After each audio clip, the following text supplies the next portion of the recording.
Depuis plus de 10 ans, l'OL exporte son savoir-faire à l'étranger à travers les performances de ses équipes masculines et féminines et la réussite de son académie. Le club compte également de nombreux partenaires, en Chine, à Pékin et à Shanghai notamment, au Sénégal, dans le club du Dakar Sacré-Cœur, au Liban, à l'Atlético SC de Beyrouth, au Vietnam avec la fédération de football d'Ho Chi Minh Ville et en Corée du Sud avec Jeonbuk Hyundai Motors FC. Chaque mois, OL Football Community vous emmène à la découverte de ces hommes et de ces femmes qui font l'OL à l'étranger et défendent les couleurs du club partout sur la planète.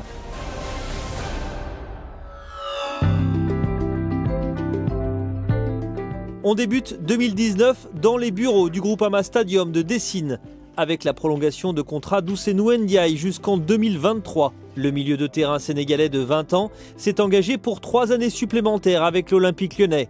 Arrivé au club en juillet 2017, en provenance du club partenaire du Dakar Sacré-Cœur, il va pouvoir poursuivre son apprentissage du très haut niveau.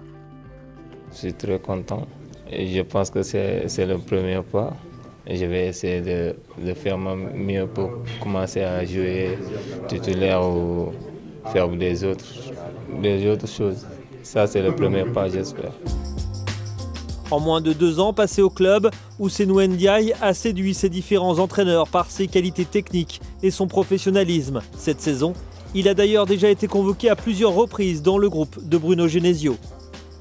Pour le président, Jean-Michel Aulas, cette prolongation est également une belle manière de célébrer la bonne entente avec le Dakar Sacré-Cœur. On est très heureux parce que ça montre que toute la politique de collaboration avec des académies extérieures peut amener au plus haut niveau. Donc ça va être, j'en suis certain, un exemple pour tous ces collègues du Collège Sacré-Cœur à Dakar qui voient dans cette opportunité des raisons d'espérer de devenir professionnel aussi en France et en particulier à Lyon. Le nouveau contrat d'Ousseynou Ndiaye intervient seulement quelques semaines après l'officialisation de la prolongation du partenariat entre l'Olympique Lyonnais et le Dakar Sacré-Cœur jusqu'en 2021.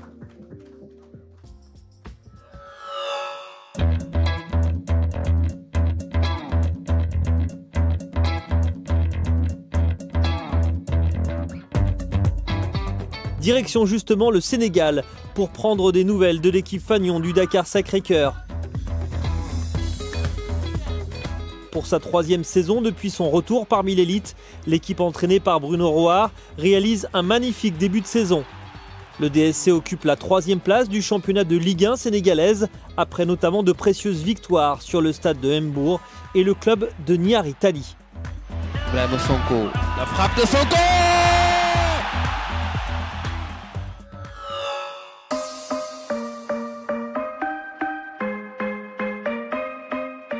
Cap à présent sur la Chine où l'Olympique Lyonnais est omniprésent ces derniers temps. Le travail de fond se poursuit grâce aux actions menées par Étienne Gaury. L'éducateur missionné par l'Olympique Lyonnais continue d'œuvrer auprès des différents partenaires du club. Il s'est ainsi rendu dernièrement à Shenzhen, la 4e ville du pays située dans le sud-est, tout proche de Hong Kong, pour rencontrer les élèves de 3 écoles. Une intervention saluée par les représentants locaux. 从这个今年的4月份开始，我们就和法国里昂的青训签订了一个合作的协议，然后后面呢，我们就是会跟这个我们合作的学校去开展一些青训项目的合作，我们都会定期的安排外教过来培训，然后呢，给学校带来这个世界上可以说是顶级的青训的理念。 也为学校的这个体育的事业、足球事业，为学校的这个校园足球事业，增添了一些活力吧。L'OL également à l'honneur, plus au nord, à 1500 km de là, lors d'une cérémonie organisée par la Ligue de football professionnel à Shanghai le 16 décembre dernier pour la promotion du football français à travers la rencontre OL Monaco.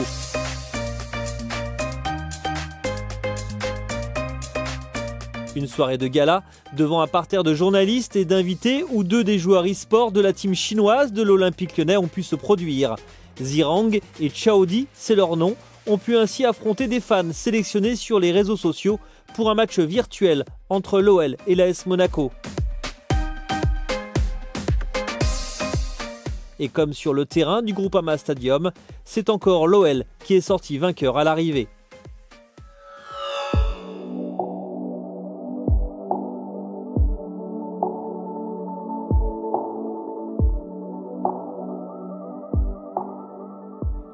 Au Liban, le club partenaire de l'Atlético SC a bouclé de son côté l'année 2018 avec 3 nouveaux trophées. Le club de Beyrouth, emmené par son directeur sportif Stéphane Durbano, s'est adjugé les coupes nationales libanaises dans les catégories U11, U13 et U14. A noter que les U15 ont décroché pour la première fois de leur histoire la 3e place dans le championnat national. On termine ce premier numéro de l'année avec l'un des événements sportifs de 2019. La Coupe du Monde féminine se tiendra en France et les demi-finales et la finale se joueront sur la pelouse du Groupama Stadium de Dessine début juillet. L'Olympique Lyonnais devrait être l'un des clubs les plus représentés du tournoi avec de nombreuses internationales. Les Françaises, bien entendu, réunies autour de la capitaine Wendy Renard et de ses cadres Amandine Henry et Eugénie Le Sommer, mais aussi des Allemandes, Canadiennes, Anglaises, Japonaises et désormais Argentines avec la signature début janvier de l'attaquante Solé Raimes, passée notamment par le championnat brésilien et chinois.